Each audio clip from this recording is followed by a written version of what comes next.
Today we're going to unpack one of the most famous, most infamous, and honestly most misunderstood financial events in human history. We're talking about Tulip Mania. Now we've all heard the story, right? Back in the 17th century, the supposedly sensible Dutch somehow lost their collective minds over a simple little flower, creating this catastrophic economic bubble that ultimately brought their entire society to its knees. But what if I told you that almost everything you know about this legendary financial frenzy is actually a myth? Seriously, stick with me here because the real story hidden away in the archives is way more fascinating than the fable we've all been taught. Okay, let's dive right into this, because we really have to start with the sheer absurdity of the legend. This quote right here, it comes from Scottish journalist Charles Mackay. He published a massively popular book back in 1841 called Extraordinary Popular Delusions and the Madness of Crowds. And according to his account, the Dutch were so obsessed with tulips that they were literally offering up huge tracts of prime real estate. We're talking 12 whole acres of land just to get their hands on a single solitary Semper Augustus bulb. I mean, it sounds completely unhinged, right? And it gets even crazier. Mackay claimed that someone actually traded this exact massive basket of goods for just one single bulb of a tulip variety known as the Viceroy. Take a look at this list. You've got 2 lasts of wheat, 4 fat oxen, 8 fat swine, 1,000 pounds of cheese, and an entire complete bed, all of it totaling a massive 2,500 Dutch florins. Just imagine for a second trying to haul a bunch of squealing pigs and a literal bed frame to a flower shop. It perfectly paints this picture of a society that has just totally abandoned logic. To put that 2,500 florin price tag into perspective, I want you to think about this number 10. At the absolute peak of the mania in early 1637, records show that certain individual tulip bulbs were selling for more than 10 times the annual income of a highly skilled artisan. 10 times! That would be like someone today dropping hundreds of thousands of dollars on a single seed for their backyard garden. So why on earth were they doing this? Well, let's get into it. Section 1. Roots of the Craze, a Golden Age and a Virus. To understand how things got so seemingly out of hand, we need to realize this wasn't just some random fixation on pretty flowers. It was the result of a very specific historical moment. You had this massive explosion of unprecedented wealth colliding with a rather bizarre botanical quirk.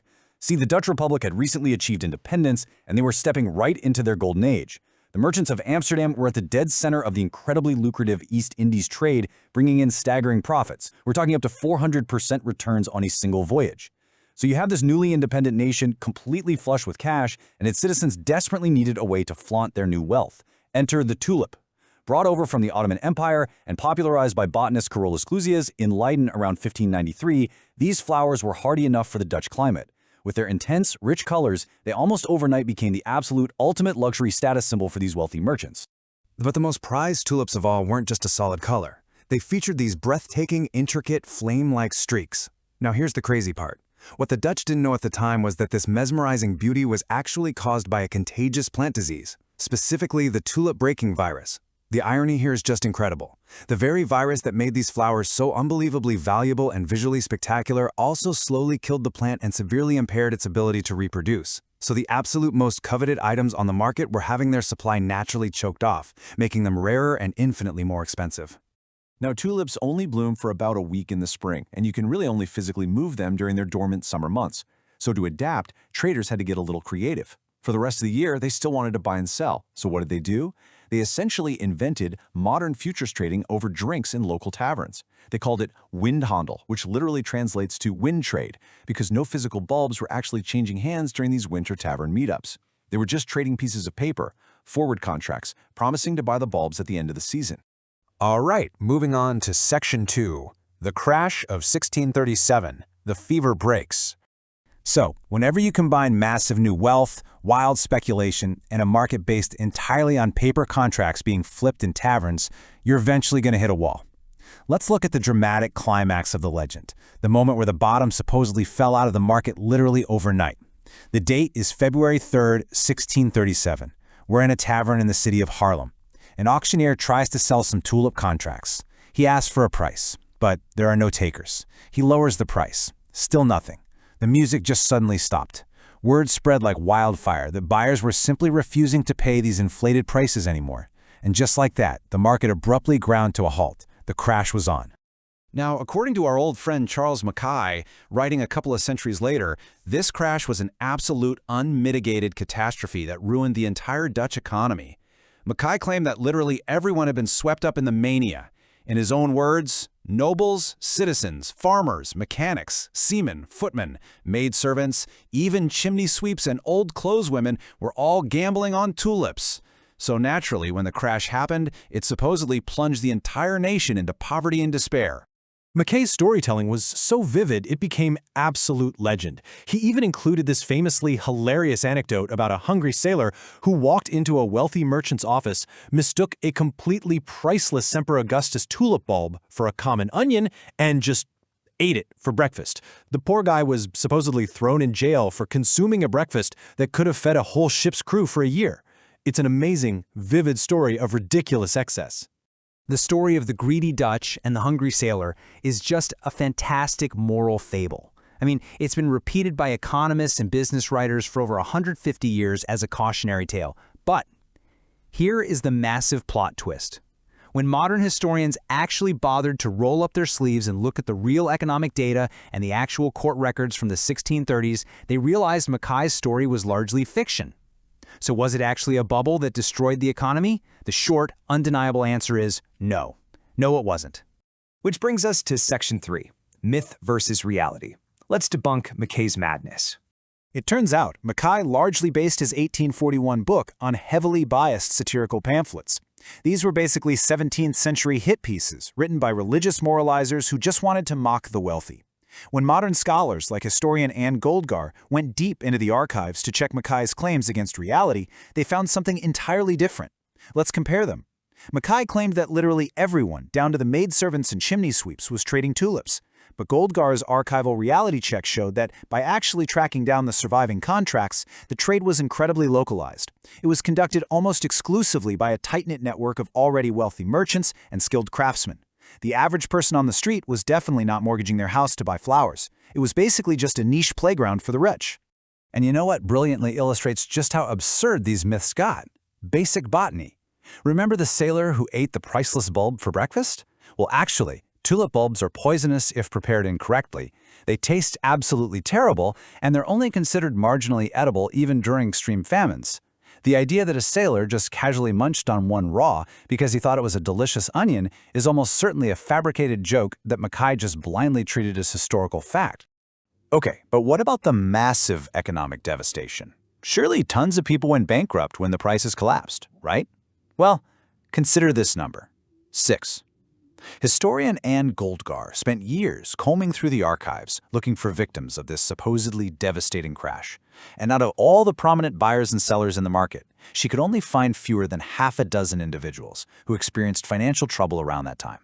And honestly, even for those 6, it's not entirely clear that tulips were the actual cause of their bankruptcy. Why? Because these were forward contracts, so the money hadn't actually changed hands yet. When the market froze, the contracts were mostly just quietly voided. No one really lost the massive fortunes they never actually had in the first place. So let's look at Section 4, the rational explanations, because we're actually looking at efficient markets in the 1630s. Think about it. If it wasn't a nationwide madness and almost no one went bankrupt, why did the prices of these contracts skyrocket and then crash so violently? If people weren't just acting crazy, what's the rational economic explanation? Well, economist Peter Garber did some truly fascinating research comparing 17th century tulips to 19th century hyacinths. When hyacinths were first introduced as a fashionable luxury flower centuries later, their prices followed the exact same identical pattern. You see massive initial price spikes due to rarity, followed by a huge decline, falling to just 1 or 2% of their peak value within a few decades as the bulbs naturally multiplied. It's literally just the natural biological and economic life cycle of a trendy, newly introduced flower. But the explanation actually goes beyond just flower biology. It involves direct government intervention. Economist Earl Thompson laid out this timeline showing how the government fundamentally altered the rules of the game in the winter of 1636. Buyers and sellers were expecting a parliamentary decree that would change how contracts were legally enforced. By late February, a decision was ratified that totally transformed these agreements. Instead of being legally bound to pay the full, massive price of the tulip in the summer, buyers were suddenly given an out.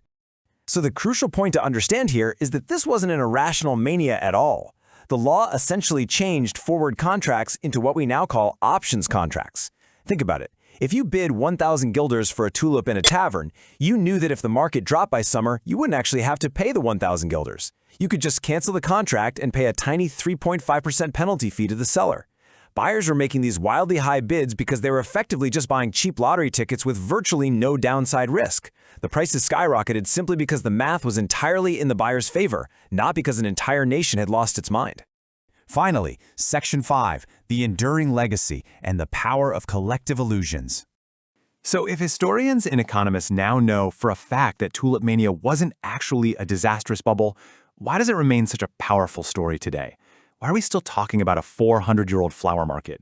Well, we care because even if the actual economic fallout was massively exaggerated, the psychological shock of Tulip Mania was very real. It gave us our ultimate metaphor for collective illusions. Back in the 17th century, the idea that a simple summer flowers paper contract could wildly fluctuate in value during the winter, it fundamentally challenged how people understood the very concept of value.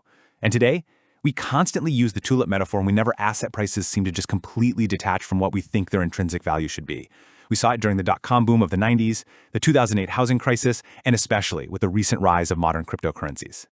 Make no mistake, the ghost of the tulip trade still deeply haunts the halls of modern finance. Just look at 2013, when Nout Willink, the former president of the Dutch central bank, famously declared Bitcoin to be worse than the Tulip Mania. He added, "At least then you got a tulip, now you get nothing." And hey, whether you agree with him on that or not, it proves exactly how thoroughly Mackay's myth has ingrained itself into our global financial DNA. So we're left with this really fascinating paradox. The single greatest financial bubble in history never actually happened, at least not the way we were all taught. It was a rational market reacting to legal changes and new biology, which was then blown wildly out of proportion by centuries of moralizing storytellers. But the concept it birthed is undeniably real, and human psychology hasn't changed one bit since 1637. So I want to leave you with this question to ponder. If the original financial bubble was just a myth, what are the modern tulip bulbs we're actively trading today?